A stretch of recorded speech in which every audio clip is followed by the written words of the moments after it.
আসসালামু আলাইকুম everyone. Welcome to Yasmin simple life. আশা করি আল্লাহর রহমতে আপনারা সব ভালো আছেন। আলহামদুলিল্লাহ আমরাও ভালো আছি। তো নতুন আর একটা ব্লগ আপনার লগে শেয়ার করা লাগে এলাম। আশা করি আমার আজকের ব্লগটাও আপনার ভালো লাগবো। তো দেখতে থাকুক আমার আজকের ব্লগটা। তো আজকে আর কি আমরা এসে রেস্টুরেন্টে খাওয়া। তো বাইরে এই রেস্টুরেন্টটা আমি গতকালকে শপিং কইরা যাইতে সময় আমার ফার্স্ট চৌকো পড়ছে যেনে দোয়া ডিনার ওয়েচেপল এটা পড়ছে আর কি। সো আমার যেহেতু ওয়েচেপল এখন কমও যাওয়া হয়, তো আমি এটা নতুনও আসলে ওপেন হয়েছে হয়তো 5-6 মাস আগেও ওপেন হয়েছে কি তা জানতাম না আসলে এক্স্যাক্টলি। বা আমার চৌকো কেউ ফার্স্ট টাইম পড়ছিল আর কি কালকের ব্লগও। তো দেখার পরে আর কি প্ল্যান করছিলাম যে সবে আইয়া রেস্টুরেন্টও খাইমু। আর প্রত্যেকটা সময়ও যে কোনো কিছু যে সময় নতুন করা হয় এটার সার্ভিসও স্পেশাল থাকে, প্লাস খানির কোয়ালিটিটাও যে একবারে কোয়ালিটিফুল হয় আর কি, মানে খুবই ভালো থাকে প্রত্যেকটা রেস্টুরেন্টও। পরে দেখা যায় কয়েকদিন গেলে গিয়ে বাদে আর তেমন একটা কোয়ালিটি মনে হয় তারা মেনটেন করেন না বা করতে পারেন না, কি কোনো ধরনের একটা অবহেলা হয়তো আই হয় আর কি। বা ফার্স্ট যে কোনো জিনিস ওপেন হইলে এটার সার্ভিস খুবই ভালো থাকে, এমনকি খানিটাও মজা থাকে আর কি। তো আমি ওখানে আসলে বলে লিছি তারা অনেকটা আইটেম আছিল আর কি, খাওয়ার অনেক অপশন আছিল মেনুত। তো আমি টোটালি নাম বলে লিছি যে না আমি কোনটা খাইছি আর আমার হাজবেন্ডে কোনটা খাইছেন আসলে। আবার যদি মেনু চেক করি নানি তো হয়তো মনে হয় যে ওটা খাওয়া হয়েছিল। আর মনো না থাকার এটা প্রবলেমটা আসলে যত দিন যার আসলে দিন দিন ওর আসলে মনো কিচ্ছু রাখতাম পারি না, টোটালি মনে থাকে না কিচ্ছু, মানে 1 ঘন্টা আগের কোথাও 1 ঘন্টা পরে মনে থাকে না, ওরকম প্রবলেম এখন হয় প্রায়। আর দিন দিন আসলে এটা কোনোভাবেও কমেন না বা বরং আরও বাড়ের এই প্রবলেম। তো জানতাম না, আল্লাহ জানেন ভবিষ্যতে মেলাখানো মনে হয় যে কিতা হইব আল্লাহ হইতা পারেন কোন পর্যায়ে যাইমু আর কি, মানে এখনও ও বয়স ব্রেইনের যে অবস্থা আর কি। তো আমার কাছে অনেকর লোকে আমার আত্মীয় স্বজন বা সবর লোকে মাতলেও দেখা যায় সবর মাঝেও কম বেশি বুলারি প্রবলেম আছে আসলে। তো ওখানকার মানুষের লাইফও আসলে অনেক ধরনের স্ট্রেস থাকে যার কারণে ব্রেনের উপরে বেশি এফেক্ট পড়ে, প্লাস হইল কি আরও তো আছে আমরা স্ক্রিনিং, মানে ফোন সব সময় ইউজ করা। আর স্পেশালি আগে তো আমরা টিভি দেখা হইতো বেশি, বা মুভির একটা টান আছিল, মুভি বা নয়া নাটক কিছু রিলিজ হইলে ওটা দেখার আগ্রহ আছিল।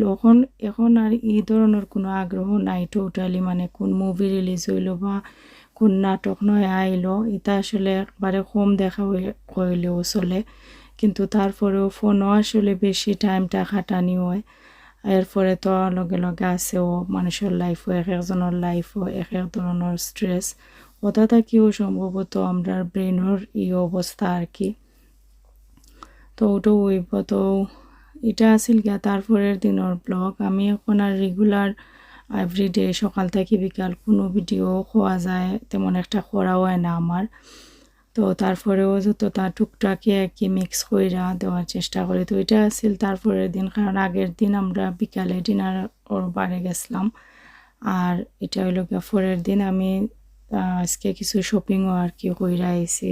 শপিংয়ের মাঝে সপ্তাহ আর ভিডিও রেকর্ড করছি না, টুকিটাকি কিছু জিনিস করা হয়েছে আর কি ভিডিও।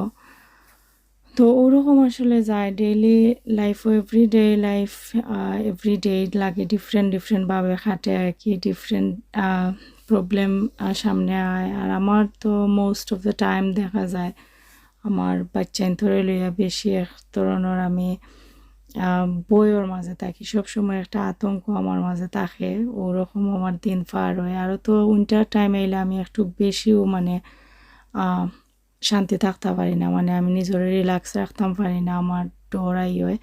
তো আমি ইয়াকুবরেও স্কুলও দেয়া আর প্রথম 2 সপ্তাহ যাওয়ার পরেও, মানে প্রথম সপ্তাহ তো গেছে, যাওয়ার পরে তার অসুস্থ হয়ে গেছে, তার লিয়া হসপিটাল দৌড়াদৌড়ি করা লাগছে। তো তারপরে এক সপ্তাহ গড় আসিল বাদে আরও এক সপ্তাহ একদিন স্কুলও গেছে, পরে আবার অসুস্থ হয়ে গেছে। তারপরে আসলে আর টোটালি স্কুলে দেওয়াও না, আর কন্টিনিউ তার বমির প্রবলেমটা একটু বাড়ছে আর কি। তো ওটা তার মাঝে তার ওয়েটও লুজ করে, তো ওটা টেনশন থাকি দেখা যায় যে আমি আর স্কুলত দেওয়াটা আর কি আমার ডায়েটিশিয়ানও না করছে বা তার ডাক্তারেও খোয়া হয়েছে যে কখন তারা না দেয়া স্কুলও তার গরুর মাঝে রেখে তার একটু মনিটরিং করা দরকার। তো ওটা সপ্তাহ মিলে আসলে তার আর স্কুলও যাওয়াও না, দেখা যাক কিতা হয়। হয়তো আমার ঠান্ডার টাইমও আমার আসলে তাহলে খুবই স্ট্রাগল করা লাগবো, কারণ বাচ্চান কেউ না কেউ কম বেশি স্কুলে অসুস্থ থাকার পরেও কিন্তু সুস্থ অসুস্থ থাকেও কিন্তু রিকভারিটা নিস্তাকি হয়ে যায়। অনেক প্যারেন্টস আছে তোরা ওষুধ দেওয়াও গরুর মাঝে ফুরুত্তাইন আলহামদুলিল্লাহ বালা হইরা, আর তুরাতুরি প্রবলেম থাকলে এটা লইয়া স্কুলে আওয়াও যায় আর কি। তো অনেকেও স্কুলে পাঠাইয়া দেলাইন, আর বাচ্চান তোর যে কোনো একটা তুরা ইস্যু থাকলেও যেহেতু ওসব বাচ্চান্তর লগে মিশবো বা অন্যান্য বাচ্চানও আইয়া তার লগে মিশে, তো ওটা থাকি দেখা যায় কেউ তার সামনে একটা এসি মারলেও মানে স্নিজিং করলে বা কেউ তারে সামনে ইয়া ব্রিদিং করলে আমার কাছে লাগে আর কি যেন চুম্বক লাখানি মানুষের বেমার শরীরের হে টানে তার বইটে, যেহেতু তার ইমিউনিটি সিস্টেমটা একবারে উইক, মানে তার খুবই প্রবলেম হয়, তারা দুজনেরও কোয়া যায়। তো হে বেমার ফুইরা স্কুল থেকে আইলে পরে আমার ফুরির গেছে তার কাছ থেকে যায় গিয়ে, কারণ দুইজনও আর কি প্রবলেম, ইমিউনিটি সিস্টেম দুইজনেরও উইক। তো একজনের কাছ থেকে আরেকজনের কাছে ইজিলি যায় কি। তো ওটা সপ্তাহ মিলাইয়া আসলে খুবই টেনশনের মাঝে দিন যায়, আর বাচ্চাই এমনিও যদি অসুস্থ থাকেন কোনো মারও মন ভালো থাকে না। আর যেহেতু আমার বাচ্চাই তোর আরও অনেক ডিফিকাল্টি যেটা আছে, তো এটা সপ্তাহ মিলাইয়া আসলে আমি কোনোভাবে নিজের লাগে ভালো রাখতাম পারি না আর কি, সবসময় একটা টেনশনের মাঝে দিন কাটে। তো মাতিমাতে আমার আজকের দিনের যে তার রান্না আছিল এটাও আর কি টুকিটাকি শেয়ার করলাম। তো আজকে বিসি দিয়ে মাছের কারি একটা আর ঠ্যাঙ্গার কারি একটা, চিকেনও পাতলা করে রাঁধছে, মানে যতটাও রাঁধছে আর কি সবটি পাতলা পাতলা কারি। আর ও দেখা যায় পাতলা টাইপের কারি ভালো লাগে খাইতে, আর বিসিত দেখা যায় একটু প্রথম লাগে ঝোলটা একটু বেশি হয়ে গেছে, তারপরে দুই একবার গরম করিলে অথবা প্রথমও রান্নার পরে একটু সময় গেলে কি দেখা যায় বিছে পানিটারে বেশি টানে আর কি, তো অত বেশি ঝোল থাকে না, যদিও প্রথম একটু মনে হয় আর কি ঝোল ঝোল আছে। আর টমেটোর টেঙ্গা বা টেঙ্গার কারি তো আর ডেফিনেটলি ঝোল বেশিও দেওয়া লাগে। আর চিকেনটা আমি একটু বাংলাদেশও যেনে সিন্নি কারি রান্ধা হইতো যেনে সিন্নি করার লাগি ও একটা ফ্লেভার আনার লাগে আর কি, আমি ওভাবে রান্ধার একটু ট্রাই করি। তো পাতলা কারির একটা ডিফারেন্ট মজা আছে, আর বোনা বা একবারে ঝোল ছাড়া রান্ধা এটা আর এক ধরনের মজা। সব কিছুরও একটা ডিফারেন্ট ডিফারেন্ট টেস্ট থাকে আর কি। তো আজকের টেঙ্গাত আমি বেলকই মনে কইরা আর কি জলপাই যেটা আর কি ওটা মনে কইরা আমি আমরা দেখছি, তুই ওটাও দেখতে প্রায় সিমিলার লাগে, আর তো তা নোটিস করছি না। আমি নর্মালি জলপাই যেটা আর কি বেলকই কই আমরা সিলেটি হলে, তো অনেক জায়গাতে এটা জলপাই খাওয়া হয়। তো দুইটাও দেখতে প্রায় সিমিলার, পরে যে সময় রান্দাত লাগছে আর সিদ্ধ হয়েছে হওয়ার পরে যে সময় বেশি বাড়াইছে তো বাদে আমি বুঝতে পারছি যে এটা আমরা।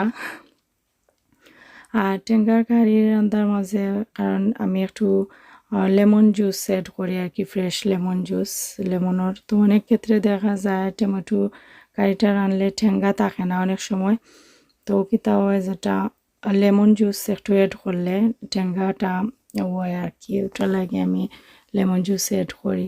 আর এখানে আসলে অনেক দিন আগে আমার কোনো মূলা কারি খাওয়া হয়েছিল, আর একটা মূলা রয়ে গেছিল ওটা বাদ হয়ে যাব ভাববে আর কি, আমি মূলাটারে ফইল্লা আলু লগে দিয়ে একটা বাজিও বানাইলাম।